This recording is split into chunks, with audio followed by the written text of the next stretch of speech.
ബോളിവുഡ് താരം സെയ്ഫ് അലി ഖാനെ ആക്രമിച്ച കേസിൽ ദുരൂഹത തുടരുന്നു. സംഭവത്തിൽ തുടക്കം മുതൽ തന്നെ ദുരൂഹത നിറഞ്ഞിരുന്നു. മോഷണശ്രമത്തിനിടെയാണ് സെയ്ഫ് അലി ഖാൻ ആക്രമിക്കപ്പെട്ടതെന്നാണ് പോലീസ് പറയുന്നത്. മണിക്കൂറുകൾക്കുള്ളിൽ മുംബൈ പോലീസ് പ്രതിയെന്ന് സംശയിക്കുന്നയാളെ പിടികൂടുകയും ചെയ്തു. ബാന്ദ്രയിലെ അതീവ സുരക്ഷയുള്ള വസതിയിൽ വെച്ചാണ് സെയ്ഫ് അലി ഖാൻ ആക്രമിക്കപ്പെട്ടത്. പ്രതിയുടെ ദൃശ്യങ്ങൾ പുറത്തുവിട്ടതോടെ സോഷ്യൽ മീഡിയയിൽ ഉൾപ്പെടെ ചർച്ച സജീവമായി.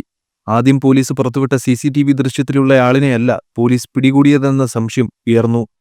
പ്രതി ബംഗ്ലാദേശ് പൗരനാണെന്നും മുംബൈയിൽ മാസങ്ങൾക്ക് മുമ്പ് എത്തിയതാണെന്നുമാണ് പോലീസ് പറഞ്ഞത്. അതിനിടെ കഴിഞ്ഞ ദിവസം താരം ആശുപത്രി വിട്ടു. 6ഓളം കുത്തുകളേറ്റ ഗുരുതരാവസ്ഥയിൽ ആശുപത്രിയിൽ കഴിഞ്ഞ ഒരാൾക്ക് ദിവസങ്ങൾക്കുള്ളിൽ എങ്ങനെ എണീറ്റ് നടക്കാനാവും എന്ന സംശയമാണ് വ്യാപകമായി ഉയരുന്നത്. കേസിൽ ദുരൂഹത കൂടുകയാണ് ചെയ്തത്. അതിനിടെ കേസിൽ പോലീസ് അറസ്റ്റ് ചെയ്ത ഷെരീഫുൾ ഫക്കീറിന്റെ പിതാവിന്റെ പ്രതികരണം പുറത്തുവന്നു. ഇതുവരെയുള്ള സംശയങ്ങളെല്ലാം ശരിവയ്ക്കും വിധമുള്ള റിപ്പോർട്ടുകളാണ് പുറത്തുവന്നിരിക്കുന്നത്. CCTV ദൃശ്യങ്ങളിലുള്ളത് തന്റെ മകനല്ലെന്നാണ് ഷെരീഫുൾ ഫക്കീറിന്റെ പിതാവ് പറയുന്നത്.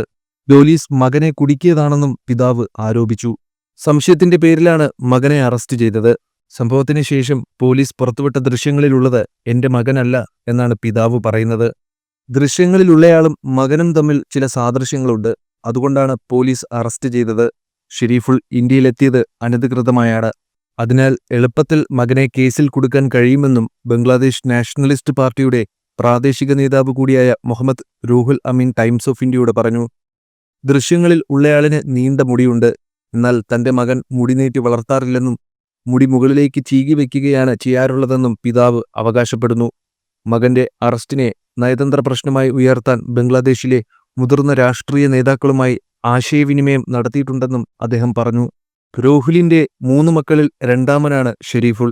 മൂത്ത മകൻ ധാക്കയിലൊരു സ്വകാര്യ സ്ഥാപനത്തിലാണ് ജോലി ചെയ്യുന്നത്. ഇളയ മകൻ സ്കൂൾ വിദ്യാർത്ഥിയാണ്.